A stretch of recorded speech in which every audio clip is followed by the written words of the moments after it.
Yan, magluluto ako nitong beans. Ewan ko kung anong tawag dito, basta red beans. Iluluto ko siya sa pata.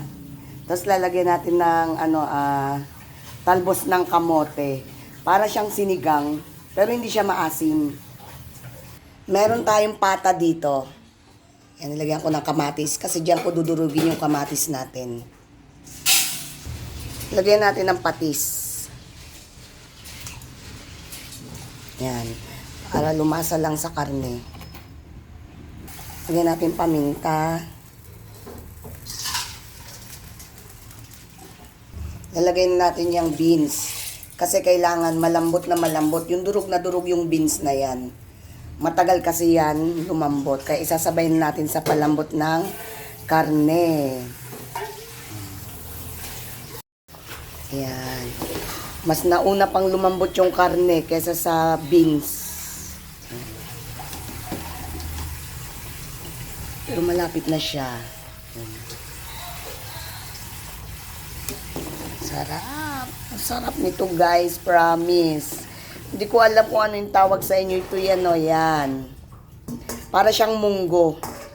Red beans na lang, red beans. Yan, ito na yung ating Ay, sarap. Yan. Tapos, lalagyan natin ng talbos ng kamote. Naku, napakasarap nito guys, promise. Napakasarap. Mas masarap pag maraming talbos. Promise.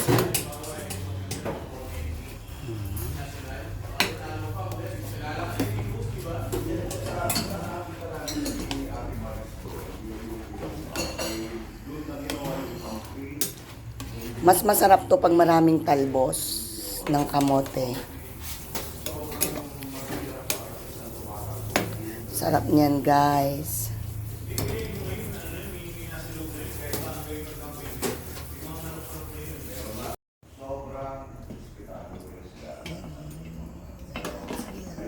Simula ngayon, lahat ng sasabihin niya, hindi na ako naniniwala. Sabi para sa sinabi, hindi na ako naniniwala. Sabi mo mga iba.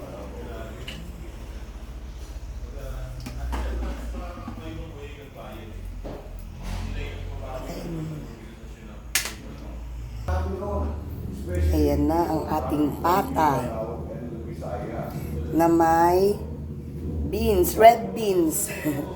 Tapos merong talbos ng kamote. Sarap nito, promise.